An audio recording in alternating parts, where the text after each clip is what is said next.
형성된 교회이죠. 특별히 보시는 그림 사진대로 드란노 서원에서 2년 동안 말씀을 전하였고 총 3년의 목회 현장 속에서 양육하여 세워진 교회입니다. 현재 바울은 로마 감옥에 있습니다. 그런데 성령께서 감옥에 있는 바울에게 감동을 주시고 이 편지를 쓰게 하신 거죠. 성령께서 바울을 통하여 주신 말씀. 그러면 대사도인 바울이 개척하고 3년 동안 말씀으로 양육한 그 교회에 뭔가 문제가 있다는 얘기죠. 지금 어떤 상황이 생겼다는 이야기죠. 왜? 아무런 문제가 없으면 사실 이렇게 편지로 직접 쓸 필요가 없기 때문입니다. 그것이 본문의 말씀 13절부터 우리가 다 하나님의 아들을 믿는 것과 아는 일에 하나가 되어 온전한 사람을 이루어 그리스도의 장성한 분량이 충만한 데까지 이르리니 이는 우리가 이제부터 어린아이가 되지 아니하여 사람의 속임수와 간사한 유혹에 빠져 온갖 교훈의 풍조에 밀려 유동하지 않게 하려 함이라. 오직 사랑 안에서 참된 것을 하여 범사에 그에게까지 자랄지라. 그는 머리니 곧 그리스도라. 아멘. 여러분 조금 눈치챘습니까? 에베소 교회의 현황과 문제에 대해서. 바울 사도가 떠난 이후에 그 교회 안에 거짓 선지자 이단이 들어갔던 것이죠. 그들을 미혹합니다. 이단이라고 해서 뿔 달린 사람들이 아닙니다. 우리가 똑같이 생겼고요. 더 젊잖아요. 더 풍채 좋아요. 더 교양 있어 보여요. 그런데 이런 말을 하죠. 바울이 전했던 대로 예수님을 그리스도로 믿어야 구원 얻습니다. 예, 맞습니다. 그 믿음 가지세요. 그런데요, 남자입니까? 남자라면 할례도 받으세요. 여자입니까? 머리에 흰 수건 쓰세요. 그리고 우리 유월절 좀 지키자고요. 자, 앞부분은 인정해 보이죠? 동의하고 시작하는데 뒷부분 가면 말이 달라져요. 다시 구약의 율법으로 돌아가자예요.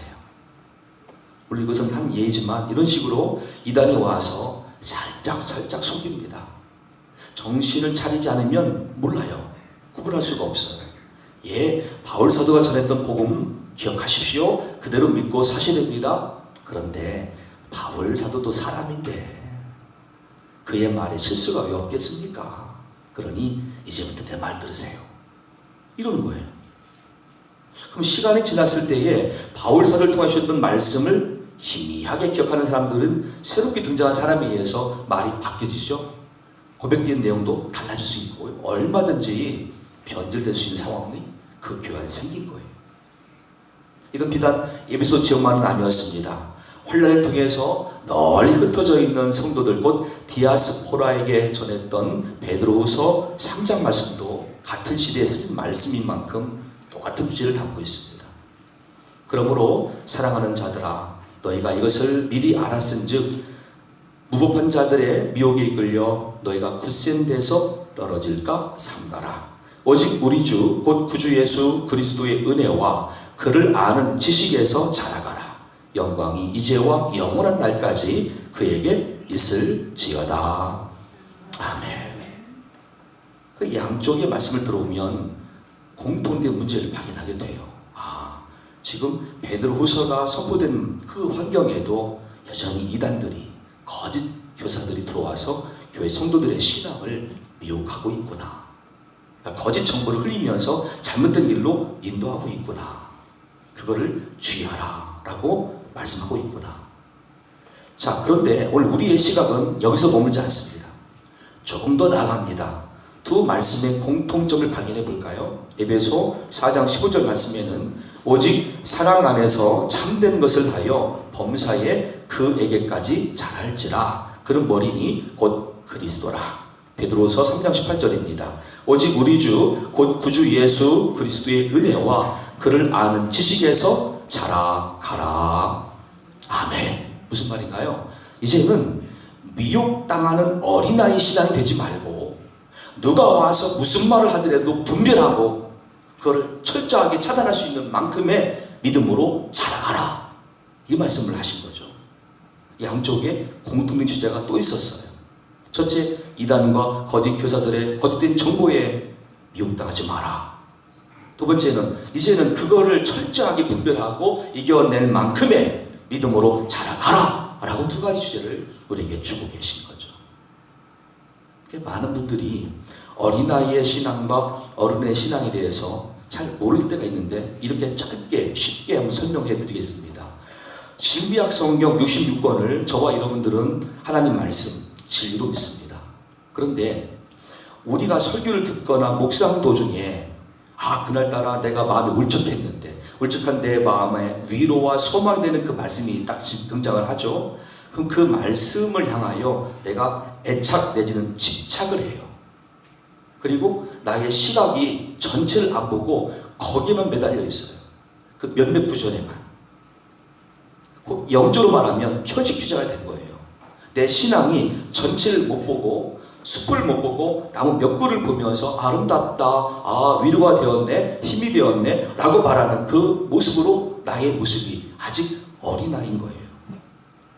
전체를 본 사람은요, 전체를 다 알기 때문에 오실 예수님의 재림 앞에 오늘 나의 존재와 나의 사역과 나의 삶에 대한 본질을 항상 잊지 않아요. 그리고 말씀을 통해서 공급받지만 동시에 그 말씀에 대한 순종이 이 사람에게 함께 자리를 해요. 이게 자란 믿음이에요. 때문에 어린아이가 많은 교회에서 목사님들의 설교 특징이 있습니다. 항상 위로예요. 위로, 소망, 위로, 소망. 그 교회는 어린아이예요. 근데 디도가 목회했던 그레데 성 같은 교회, 선목회였지만은 거기는 막 강력하게 도전합니다. 나이가 많으신 남자 성도님들, 나이가 많으신 여자 성도님들, 젊은 남자 집사님들, 젊은 여자 집사님들 막론하고 강하게 어필하는 말씀이 디도서 2장에 등장하죠. 왜? 거긴 자란 믿음이에요. 그러니까 여러분 이걸 아시면 돼요. 내 믿음이 항상 그냥 오냐오냐 하면서 남한테 그냥 인정받아야 되고 위로만 받아야 되고 어린아이예요. 신앙도 그래요. 그런데 이제 그 단계를 넘어섰어요. 전체가 보여요. 하나님께서 오늘 나에게 어떤 길을 가라 하시고 무슨 말씀을 하셨고 내가 오늘 순종할 부분이 무엇인가 이게 막 발견되어져요. 거기에 내 태도가 분명히 딱 정해져서 집중하게 되고 열중하게 되고 헌신하고 있어요. 이게 자란 상태예요. 그러면 자란 사람들에게는 성경 본문 어디를 읽어드리건 그 말씀을 설교를 해도 절대 아이고 목사님이 오늘 나를 말씀으로 쳤어 이런 말을 안 해요. 자랐으니까. 왜? 전체를 아니까. 근데 모르는 어린아이들은 설교를 조금만 잘못하면 바로 나 쳤다고 말을 한단 말이죠. 아이고 나를 어떻게 알았지? 우리 집 사정 어떻게 알았지? 누구한테 들었지? 왜 날 치시지? 아니에요. 어린아이라 그래요. 자, 오늘 여러분들의 신앙은 어떻습니까? 어린아이처럼 옆에 있는 분들이 계속 오냐오냐 해줘야 됩니까? 위해줘야 됩니까?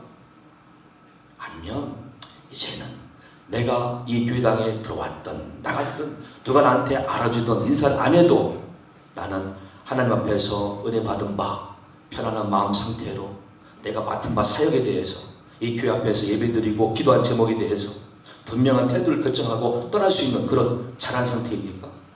어떻습니까?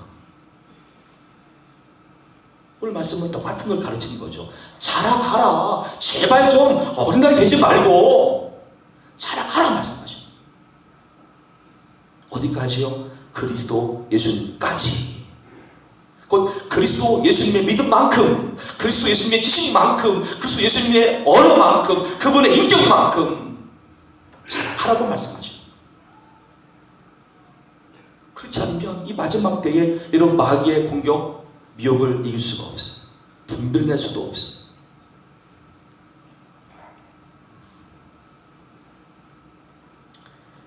이 땅에 살고 있는 우리 삶의 양태를 본다면 하나님의 은혜를 알고 하나님의 은혜 안에 거하고 하나님의 은혜 속에 인생을 맡기는 분들이 있습니다.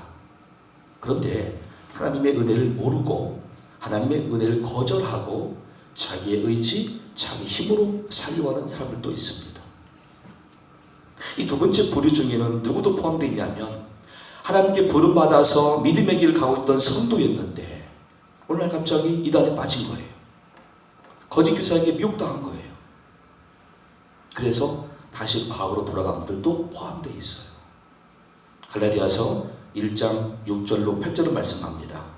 그리스도의 은혜로 너희를 부르신 이를 이같이 속히 떠나 다른 복음을 따르는 것을 내가 이상하게 여기노라. 다른 복음은 없나니 다만 어떤 사람들이 너희를 교란하여 그리스도의 복음을 변하게 하려 함이라. 그러나 우리가 혹은 하늘로부터 온 천사라도 우리가 너희에게 전한 복음 외에 다른 복음을 전하면 저주를 받을지어다. 아멘. 지금 이렇게 미혹하는데, 다른 복음을 금방 펴리던 그런데, 그러므로 베드로전서 5장 8절로 9절로 우리에게 권면하십니다. 근신하라, 깨어라. 너희 대적 마귀가 우는 사자같이 두루다니며 삼킬 자를 찾나니 너희는 믿음을 굳건하게 하여 그를 대적하라. 이는 세상에 있는 너희 형제들도 동일한 고난을 당하는 줄을 알리라. 아멘. 그러니까 믿음 생활이 평탄치 않죠. 항상 영적인 전쟁이에요.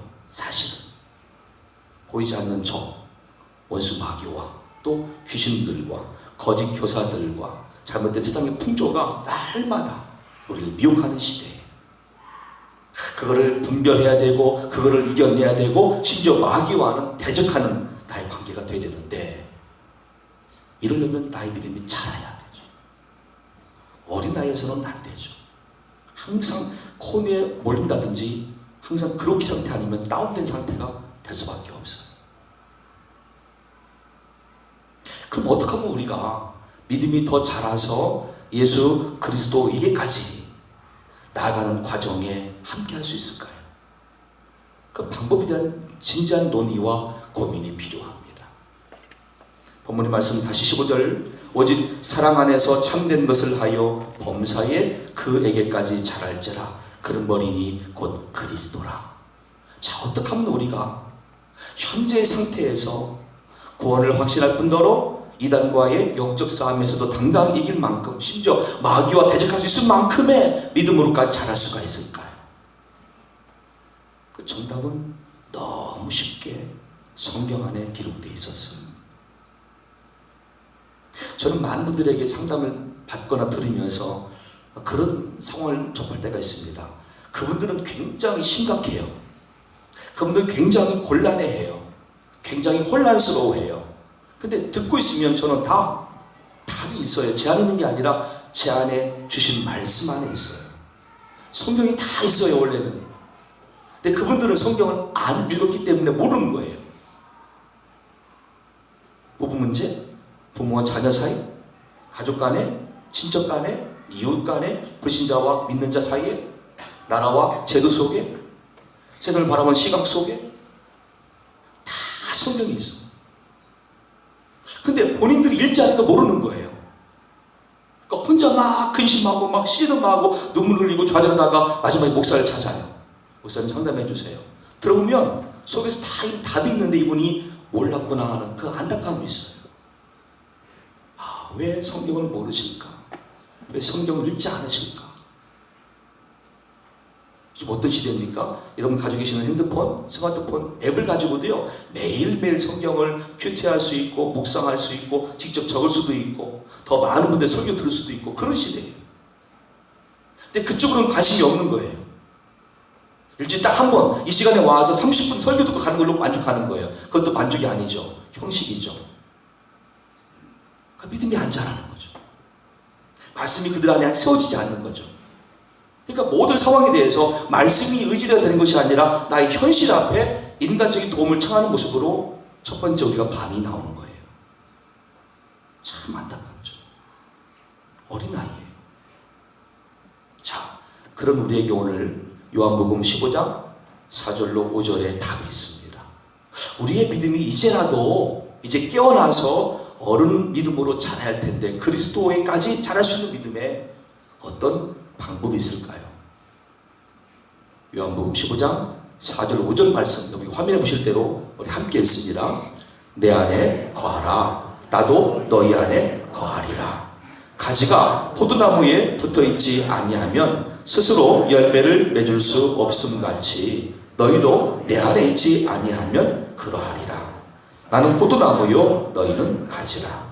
그가 내 안에 내가 그 안에 거하면 사람이 열매를 많이 맺나니 나를 떠나서는 너희가 아무것도 할 수 없습니다. 아멘. 자, 이제 우리가 진리를 알고 진리 안에 거할 때에 믿음이 성장하는구나 하는 간단한 답을 본문의 말씀에서 들었습니다. 함께 또 읽었습니다. 진리 안에 거하는 삶 이것이구나. 먼저 진리의 말씀을 인정하고 본인이 받아들여야 돼요. 그 말씀이 진리라고 내가 믿어야 돼요. 그리고 그 말씀대로 순종만 하면 나의 믿음은 자라게 되어 있어요. 첫째, 진리의 가치로 받아들이고, 둘째, 믿고, 세 번째, 순종하면 돼요. 그러면 예수님 안에 거하는 모습이고 진리 안에서의 자랑을 하나님에 의해서 이룰 수가 있어요. 정말로 진리는 저와 여러분들을 놀라운 능력으로 인도합니다. 첫째는 죄와 저주에서 자유하게 하는 능력으로 등장합니다. 요한복음 8장 32절에 진리를 알지니 진리가 너희를 자유롭게 하리라 라고 말씀하셨어요. 여러분 마틴 루터를 잘 아실 겁니다. 1483년 11월달 태어난 독일 사람이죠. 16 나이에 이미 대학 법대에 진학할 만큼 똑똑한 친구입니다. 근데 대학 입학해서 부모의 바람과는 정반대로 벼락을 맞는 현장 속에 있다가 내가 살아났던 그 경험을 통해서 갑자기 사제의 길을 자원해요. 근데 사제로 들어와서도 본인의 마음속에 그 죄책감이 떠나지 않습니다. 너무나 더 생생하게 죄에 대해서 민감해집니다. 자신의 사부이자 교회 성사를 듣는 신부한테 가서도 계속 같은 죄를 반복하여 고백하게 될 때마다 그는 오히려 책망을 들어요. 그 정도는 죄가 아니야 라고 말을 들어요. 오히려 그렇게 죄에 대해서 집착할수록 하나님께 대하여 당신은 원망하는 거야 라고 하는 책망도 들어요. 근데 죄가 떠나지 않는 거예요. 어떻게 하면 내가 거룩할 수 있을까? 내가 온전할 수 있을까? 이게 마틴 루터 사제의 고민이었어요. 27살 나이에 로마 바티칸에 갑니다. 그리고 본디오 빌라도의 계단이라고 불리는 28계단, 예루살렘에서 떼어왔던 계단이라고도 하죠. 저기를 실제 자기의 무릎으로 또 기어 올라가요. 지금도 많이 그래요, 많은 사람들이. 저게 무슨 효과가 있을까요? 마틴 루터도 그랬어요. 야, 이것이 과연 예수님 당시에 빌라도 법정에 올라갔던 계단일까? 아닐 수 있어 라고 하는 의심이 들어왔어요. 무릎으로 기어봤자 꼭대기 올라가도 아무것도 얻지 못해서 돌아왔습니다. 그리고 자신이 평소 읽던 바울 서신을 읽는 가운데에 로마서 1장 17절을 주목합니다. 복음에는 하나님의 의가 나타나서 믿음으로 믿음에 이르게 하나니 기록된 바 오직 의인은 믿음으로 말미암아 살리라 함과 같으니라. 아멘. 여기서 그의 속에 영안이 열린 거예요. 이 말씀에서 그토록 찾던 죄의 문제, 그 해결책을 찾은 거예요. 말씀에서. 아니, 가까이 말씀에 있었는데 본인은 말씀이 아니라 저 바깥에서 돌다가 이제 말씀으로 들어온 케이스예요. 얼마나 감사하던지. 결국 이 마틴 루터가 경험했던 죄사함과 구원의 확신 이후의 예정을 돌아본다면 그냥 말씀대로의 오직 말씀으로라고 하는 그 관념이 이제 실제로 정착된 시기였던 것이죠. 이게 모든 현장을 말씀으로 적용하는 거예요. 그런 가운데에 그 당시 1517년 34살 나이입니다. 천주교의 면죄부 판매 같은 불의에 대항하여 95개 조항의 질문서를 비틴바르크 성 앞에 있는 교회 문에 딱 걸고 이것으로 종교개혁이 촉발되는 계기를 이루게 되죠.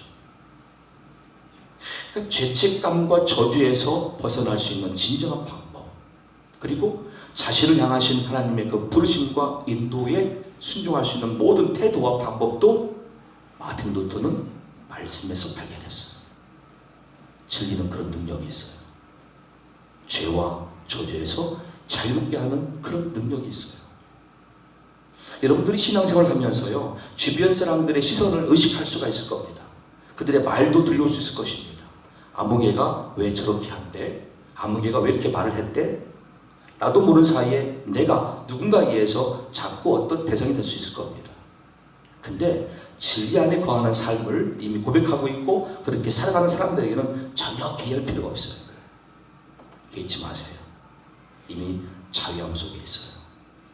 진리 안에 있으면 그 은혜가 가능해져요.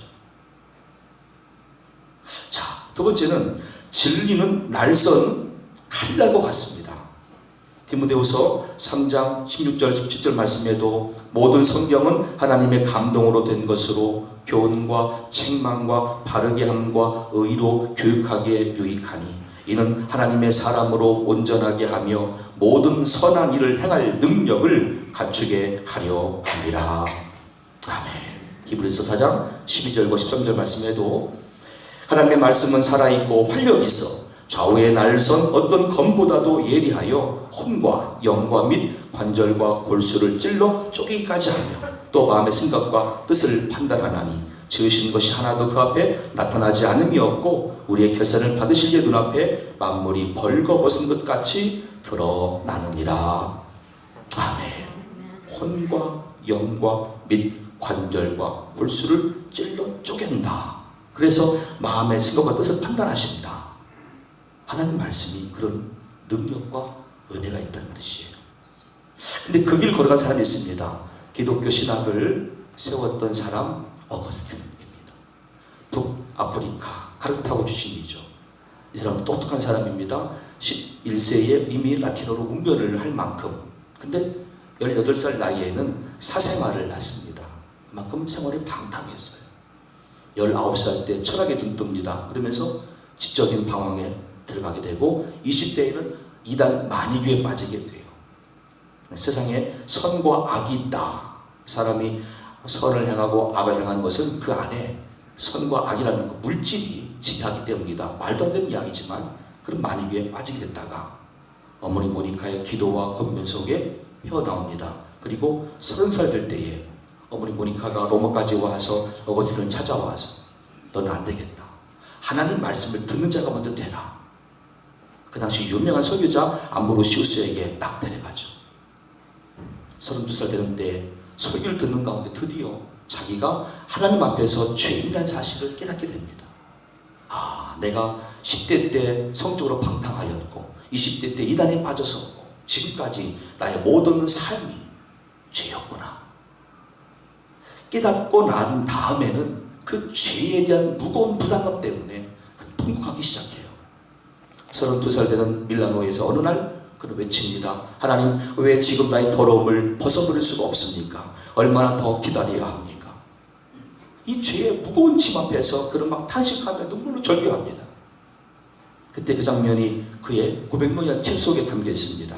그것이 남자아이의 음성이었는지 여자아이의 음성이었을지 기억할 수는 없으나 몇 번이고 집어 읽으라 톨레레게 라는 후렴구를 반복하였습니다. 이 말을 듣고 나는 아이들이 이런 말을 노래하며 즐기는 놀이가 있는지 곰곰이 생각해 보았지만 전에 그런 말을 들어본 기억이 도무지 없었습니다. 나는 걷잡을 수 없이 그런 눈물을 억제하고서 이것은 다만 성경책을 펴서 눈길이 닿는 첫 구절을 읽으라는 하나님의 명령일지 모른다고 스스로에게 이루고 일어섰습니다. 그리고 성경을 편 거예요. 그랬더니 들어온 말씀은 로마서 13장 11절로 14절입니다. 또한 너희가 이 시기를 알거니와 자다가 깰 때가 벌써 되었으니 이는 이제 우리의 구원이 처음 믿을 때보다 가까웠습니다. 밤이 깊고 낮이 가까웠으니 그러므로 우리가 어둠의 일을 벗고 빛의 갑옷을 입자. 낮에와 같이 단정히 행하고 방탕하거나 술 취하지 말며 음란하거나 호색하지 말며 다투거나 시기하지 말고 오직 주 예수 그리스도로 옷 입고 정욕을 위하여 육신의 일을 도모하지 말라. 아멘. 이때가 32살 나이에요. 그의 모든 방황이 끝나게 된 것이죠. 그 다음에 33살 때 부활절 세례를 받게 됩니다. 그리고 기독교 신학의 변증가로 쓰임받는 인물이 되죠. 오늘 전 여러분께 자신있게 말씀드려요. 목사님, 우리 집에 남편이 문제가 생겼어요. 아내가 문제가 생겼어요. 자식이 문제가 생겼어요. 가족 간에 어떤 갈등이 생겼어요. 근데 모든 답은요, 누군가를 찾아가지 마세요. 여러분 집안에 있는 성경책이 있어요. 지금 어느 구석인가 먼지가 저기 쌓여있는 그 성경책, 집에 가서 탁탁 털어내시고 잘 닦으세요. 그리고 이제부터 하루에 구약 한 장, 신약 한 장씩 읽기 시작하세요. 그러면서 하나님, 오늘 하루 내가 이 말씀 의지하여 살려고 합니다. 이 말씀이 저의 길이 되고 등이 될 수 있도록 비춰주시옵소서. 계시하여 주시옵소서. 기도하세요. 감리교회 설립자이며 성결교회의 교리를 전해준 요한 웨슬리 목사의 일화가 있습니다. 어린 나이 5살 때 이야기예요. 19남매가 태어났는데요, 많이 떠나고 9명의 형제가 남았던 때인데 5살 때에 그 집에 불이 났어요. 그 부모님은 조그만 시골교회 목사님이었습니다. 산택에 불이 난 거예요. 요한 웨슬리 소녀는 2층에 있었어요. 불길 때문에 지붕이 곧 무너질 찰나입니다. 근데 집안 친구들은 일단 다 빠져나왔는데 한 사람이 안 보여요. 요한 웨슬리였어요. 눈앞에 어린 아들이 죽어간 모습을 엄마와 아빠가 지켜만 보고 있어야 돼요. 뭐 그 당시 119가 있었습니까? 소방차가 있었겠습니까? 그 부모가 무슨 딴 거 아니었어요. 하나님이 해주세요. 뭐 다른 기도가 필요 없습니다. 하나님이 해주세요. 그런데요, 그 마을에 누가 그런 이야기를 들은지 몰라도 키가 큰 남자 2분이 한 사람이 아래 서고 한 사람이 위에 무등 타고 올라가가지고 그 어린 소년 요한 웨슬리를 딱 잡아서 아래층으로 끌고 내려온 거예요. 그 다음에 지붕이 탁 무너지면서 집안이 완전히 전수됐어요. 이 일을 계기로 그 어머니가 말합니다. 웨슬리야, 너의 변론을 새로 짓자. 너는 스가랴에서 있는 말씀대로 불타다가 남은 장작더입니다. 이렇게 명령해 주어요. 우리가 살면서 기가 막힐 운동이와 수동을 다 만날 수가 있습니다. 평소에 건강했는데 병원에 갔더니 암이래요. 평소에 아무런 자각 증상이 없었어요. 근데 내가 암 환자가 된 거예요. 기가 막히죠. 순간 눈앞이 캄캄할 겁니다. 또 우리 자식이 갑자기 서울서 육지에서 전화가 왔습니다. 아버지, 나 지금 이래요. 캄캄하죠. 근데 그때 우리가 할 수 있는 게 뭐겠습니까? 그 근처에 있는 사람들만 부탁할 것입니까? 아니죠. 그건 최선이 아니죠. 먼저 이 일을 허락하시고 지금 이 일 가운데 함께 하시는 만군의 주 여호와 하나님을 찾는 거예요. 하나님 도와주세요. 하나님이 허락하신 일입니다. 저는 이것을 헤쳐나갈 수가 없습니다. 아직 믿음이 연약합니다. 저를 도와주세요. 우리 아무개를 도와주세요. 우리 자녀 아무개를 도와주세요. 어거스틴의 어머니 모니카 같은 그 눈물의 기도가 오늘 우리들에게 필요하지 않습니까? 그리고 인생길을 묻는 자녀들에게 또 가족들에게 우리가 제시하는 것은 내 인생 교훈이 아니라 내 간증이 아니라 하나님의 진리의 말씀인 줄로 믿습니다. 여기 성경에 이렇게 기록되어 있어요. 우리가 이 말씀을 의지하고 이 말씀을 믿고 이렇게 행하면 하나님이 우리를 구원하시고 치료하시고 거기서 헤쳐나올 수 있도록 인도하십니다. 라고 말할 수 있으려면 먼저 우리가 믿음이 자라야 돼요. 자라 있어야 돼요. 그렇지 않으면 그 상황에 거기에 적절한 답변을 할 수가 없어요. 옆에 가서 물론 같이 울 수도 있겠습니다. 아이고 어떡하면 좋아요. 내가 참 들으니까 마음이 짠하네. 이게 전부일 거예요. 하지만 그건 최선이 아니잖아요. 그 상대방을 살리기 위해서, 그 환경을 살리기 위해서는 이미 기록되어 있는 하나님의 말씀을 내가 알고 있다고 한다면 알려주세요. 읽어주세요. 들려주세요. 염려하지 말라고, 근심하지 말라고, 낙심하지 말라고. 여기 말씀이 이렇게 주어져 있지 않냐고. 이제라도 하나님을 의지하고 믿음으로 기도해보라고. 내가 같이 옆에서 중보하게보라고. 그래서 그 사람들이 그 기회를 통해서라도 예수님을 그리스도로 영접하고 하나님의 자녀가 될 수 있다고 한다면 여러분들은 주님 앞에 귀한 동역자로 세워져 있는 것입니다. 이게 믿음이 자라야 될 이유가 되는 거죠. 자녀가 눈물로 호소하고 있어요. 엄마, 나 어떡하면 좋아요? 근데 그때 내가 무슨 말을 할까요? 그 말 한마디로 그 아이가 자살할지 생존할지 여부가 갈라진다고 한다면 엄마나 아빠는 중요한 말을 해줘야 돼요. 무슨 말을 하시겠습니까? 야, 네 인생 네 거야. 네가 알아서 해. 부러져 죽겠죠. 근데 엄마 어떻게 하면 좋아요? 아빠 어떻게 하면 좋아요? 내가 사실은 이렇게 됐어요. 라고 할 때, 아이야, 염려하지 마라. 일단 너의 판단과 너의 선택과 너의 결정 때문에 이렇게 된 결과라 할지라도 이제부터라도 우리 하나님께 맡기고 하나님의 말씀대로 돌아가자. 말씀대로 우리가 행하자. 말씀대로 순종하자. 그렇게 해서 하나님에 의해서 이 일들이 어떻게 처해질 것인지 소망하며 기대하는 마음으로 하나님을 주목하자. 여기 이렇게 말씀한단다. 딸과 아들한테 말씀 읽어주는 거예요, 여러분들이. 내 말이 아니고. 그 사람은 살리잖아요. 자녀를 살리는 것이고요. 같이 믿음이 성장할 수 있는 기회를 갖게 되는 것이고요. 각각의 현장에 하나님의 나라가 세워지는 것이고요. 이 일들을 이루기 위해서는 사랑하는 여러분, 우리의 믿음이 자라가야 됩니다. 그냥 항상 어린아이처럼 오냐오냐 해줘야 되고요. 위하는 그런 모습이 아니에요. 이제는 내가 내 가족을 살려야 되고요. 이웃을 살려야 되고요. 이 지역과 이 전체 열방을 향하여 쓰임만 일꾼될 수 있기 위해서는 우리의 믿음이 자랄 수 있기를 간절히 축원합니다. 하나님 말씀 안에서 믿음의 역사 속에서 이와 같은 일들이 이제부터 저와 여러분의 세계 가운데에 새롭게 펼쳐질 수 있기를 소망이신 주 예수님의 이름으로 간절히 축복합니다. 은혜가 풍성하신 하나님 아버지, 우리가 나 자신도 바르게 설 수 없을 만큼의 연약한 모습이었는데 어느덧 우리를 여기까지 인도하여 주셔서 이 말씀을 끝까지 경청할 수 있을 만큼의 믿음 주신 것 감사합니다.